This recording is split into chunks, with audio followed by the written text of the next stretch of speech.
I now move on to the next speaker, Julie Condliffe. So she is a 4 times bestseller book author, like a public speaker and a former solicitor. And she is a resilience strategist and visibility mentor, helping others turn adversities into strengths. That's really enlightening. That's excellent, even. And she leads a courageous conversations aimed at sparkling a real systemic change. That's very nice. And so her work redefines visibility, credibility, and wholeness, inspiring others to embrace their stories and stand tall. That's really interesting. And I just want to see like how the presentation goes. And Julie, we're waiting for a presentation, and now the stage is yours, and you can start with your presentation. Okay, perfect. I don't really have a. Let me see if I can share my screen. We can share your. If you have your presentation, if you can just share with us, we are going to do it for you. Oh, I see. Okay, so how do I do that, or do I just fire away and talk away? You can do it in your WhatsApp. Not a problem. We are there here. We can support you. Okay, all right. Yeah, I am at a conference today and my other phone has gone missing. So Madasa was kind enough to send me the login details on LinkedIn, which was really, really helpful. So struggling just a little bit, but I do want to talk about mental health. So focusing on, from stigma to sustainability. So am I okay to carry on even without slides? No problem, please. We can see you. Perfect. Go ahead. Perfect. Thank you so much. Yeah, I appreciate that. And I do apologize for the earlier background noise. So my talk today is focused on reimagining mental health. And as you rightfully said, my background is not academically mental health at all. So I speak today from a lived experience. I am somebody who's struggled a lot with mental health issues because of all the terrible things that have happened in my life. So I've faced a lot of adversity. I've faced a lot of things that could literally break you and reach a mental breakdown. And there was a day I remember vividly where I literally just went to the local shops to buy a pint of milk and bread for the children. It's a 2-minute drive, 10-minute walk, and I just could not find my way back home. I just blacked out. I was going through one of the most difficult times of my life.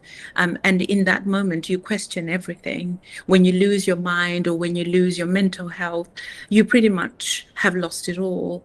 So I speak from that today.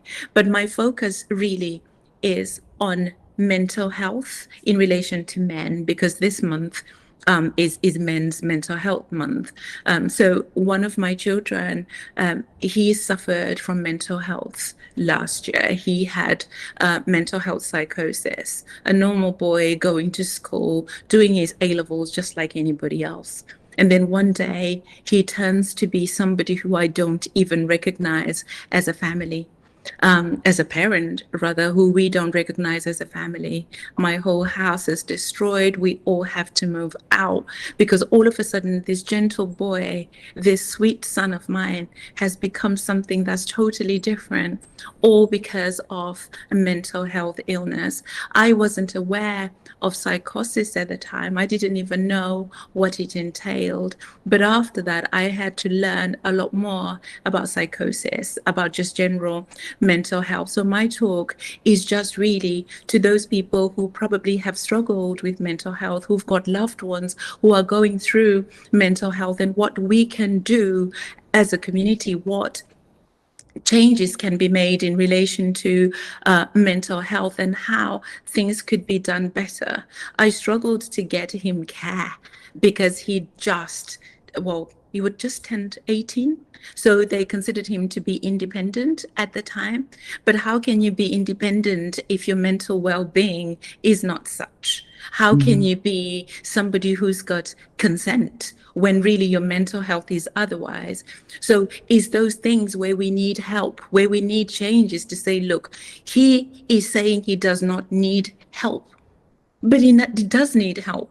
He doesn't know that he actually needs help because mentally he is not in that kind of mental state to be able to realize that he needs help.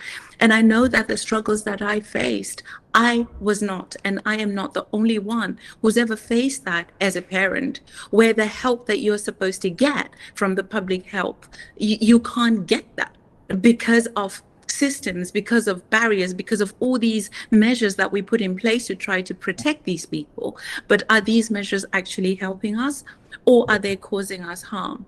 So that's one point. And then the other one is there's a lot of social stigma, social stigma surrounding mental health, especially with men. Do they want to talk about it? Can they talk about it? And when they talk about it, are they going to be treated differently? That's with men generally, but I think it's more so with younger men. They are growing, they're finding themselves in society, and then all of a sudden they're faced with this beast that they themselves are trying to maneuver, trying to understand. And then they become a totally different identity. Do you talk about it? Do you not? So that actually, there has to be a societal change in relation to the societal stigma that pushes men to suppress these emotions, that stops people from vocalizing exactly what it is that they are going through. So men suffer in silence due to the fear of judgment, due to the fear of shame. And I think there has to be a campaign in relation to that. There has to be a change because we know that suicide is a leading cause of men's death. So something has got to give. Generally in men, but we also know that statistically, Black and ethnic minority men, they face additional cultural and systemic barriers when it comes to mental health, getting access to help, and also talking about it, because societally and really culturally, it's almost like it's taboo to talk about those things. So my mission is to raise awareness in relation to that, because behind the silence, there are fathers, sons, brothers who are carrying the weight of the world on their shoulders, and they need a relief. They need a place, a safe space to be able to talk about their health, about their well-being. And I think it's important for us to focus on that, particularly this month, Men's Mental Health Month.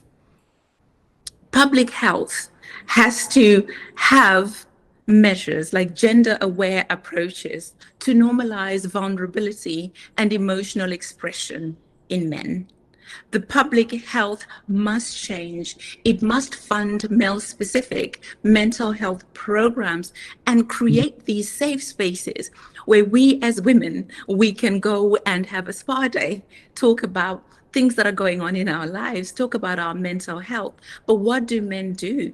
Do they have a safe space?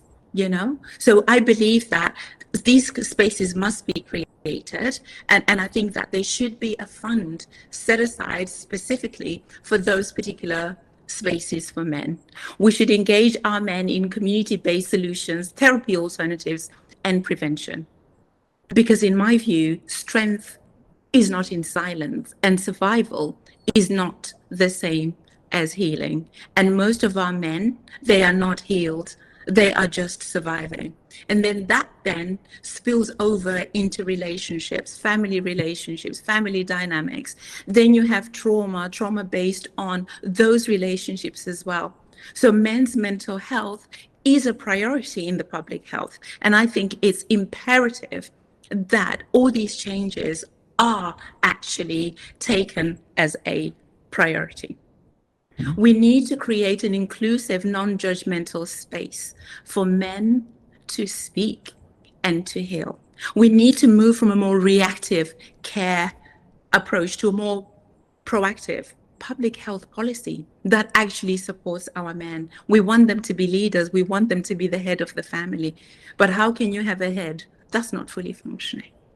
We must train our leaders, teachers, GPs, and employers to spot the early signs, because I believe that if these early signs were spotted by me as a parent, or even the school where my son was going to, if that was spotted earlier on, I think and I believe that he would have received the help that he needed before it got into a psychotic episode. So there has to be early intervention in young boys, early intervention for young men. But I'm not discriminating against the older ones too. They equally need support. So I think we need to challenge the culture that says men must carry pain alone, because I do not think that carrying pain alone in and of itself is a sign of strength. So men don't need to be unbreakable. I say that, but then I've just written a book called Unbreakable. But at the end of the day, men should be able to show their cracks. They should be able to show that I am going through something, and then get the help that they need. So I think in summary, it's just, let's build a future where every man is seen, is heard, and is supported. Let us build these things, infrastructures, policies, procedures in the healthcare system that allows our men to get the help and the support that they need. Very good. Very good. Thank you. Thank you so very much. I'm happy to answer any questions that you may have, or that anyone may have. But really, this is a matter that's super close to my heart. So I just speak from that lived experience. I don't think there's anything as heartbreaking as seeing somebody who you love turn into somebody who you can't even recognize. And if that person is so dear to you as your own son, it gives a whole different meaning to mental health. Yeah. Yeah. Okay, I'm done. You're done. Great. I could see you're speaking. You're done. I am done, and I can answer any questions that anybody can have. That's really interesting. I was just listening to you, and I just want to listen more from you. You just talk. It's very good.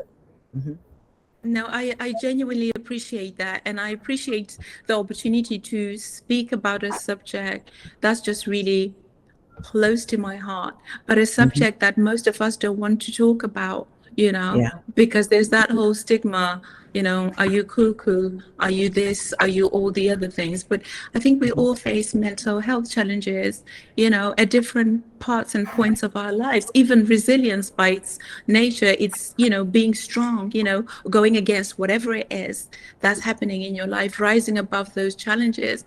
But what if you don't, and you can't, because you don't have the mental capacity to be able to do that? I used to be against medication. I didn't believe in medication at all.